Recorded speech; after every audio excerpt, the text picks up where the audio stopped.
Manuel Noriega, Panama's former dictator, had a complicated role in U.S. foreign policy.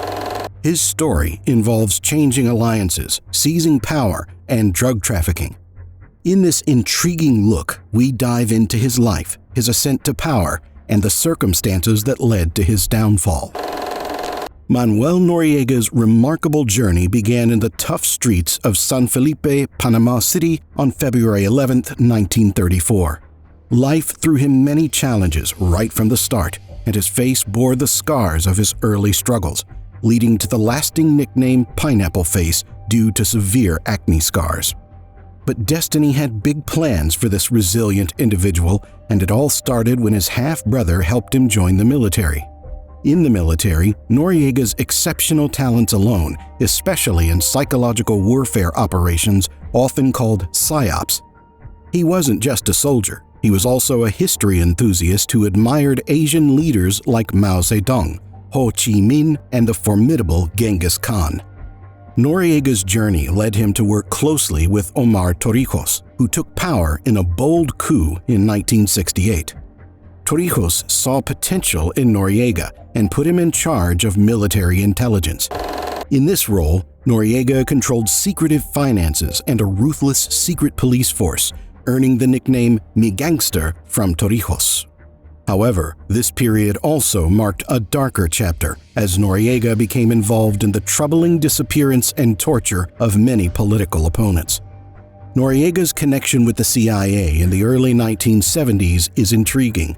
He permitted secret U.S. surveillance posts in Panama and helped pro-American groups in El Salvador and Nicaragua.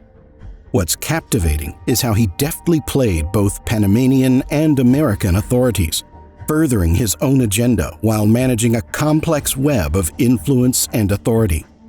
In the historical fabric, 1983 was a crucial year when Manuel Noriega, a mysterious figure with considerable influence, firmly took control of Panama.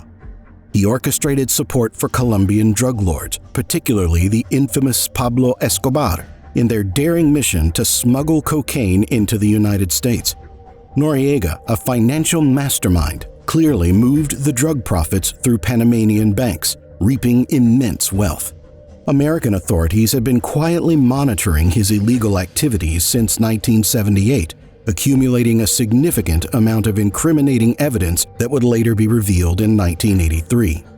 However, the United States hesitated to take action, pausing briefly in the midst of the larger Cold War geopolitical landscape.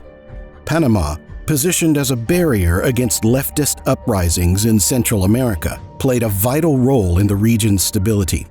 Tensions escalated until 1985, when Noriega, in a bold move, removed Panama's duly elected president, Nicolas Ardito Barletta. This election was a prerequisite for the United States to return control of the Panama Canal to Panama, adding another layer of complexity to the situation. As Noriega became more involved in criminal activities and formed alliances with leaders like Fidel Castro and Muammar Gaddafi, worries grew stronger. The U.S. Drug Enforcement Administration carefully recorded at least 80 cases connecting him to the drug trade from 1970 to 1987. The United States became less patient. In February 1988, things reached a high point when Noriega was charged with trafficking cocaine and money laundering. The U.S. Congress imposed economic punishments, but Noriega remained defiant, ignoring the results of an election that had declared his opponent the winner. In December 1989, tension escalated when Panama's National Assembly declared a state of war between the United States and Panama. This set the stage for Operation Just Cause, a major confrontation. U.S. troops attacked fiercely, destroying Panama's military headquarters and relentlessly pursuing Noriega in the confusing streets of the capital city. In a surprising turn of events reminiscent of a Hollywood thriller, Noriega made a bold escape, finding refuge in the Vatican's embassy while disguising himself as a woman. U.S. forces surrounded the embassy, using music to try and wear down his determination. On January 3, 1990, Noriega gave up, ending this intense situation. This action in Panama, a crucial location, became a significant event in U.S. foreign policy. It set a precedent for future interventions after the Cold War, like the Iraq War. Noriega received a 40-year prison sentence in Florida, spending 17 years there before being sent to France in 2010 on money laundering charges. Interestingly, his prison memoir tried to depict him as a patriotic hero, but most people mocked this portrayal.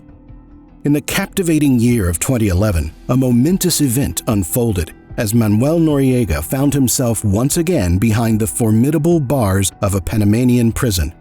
But this was no ordinary chapter in history, for by this time, Panama had transcended the shadow of its tumultuous past.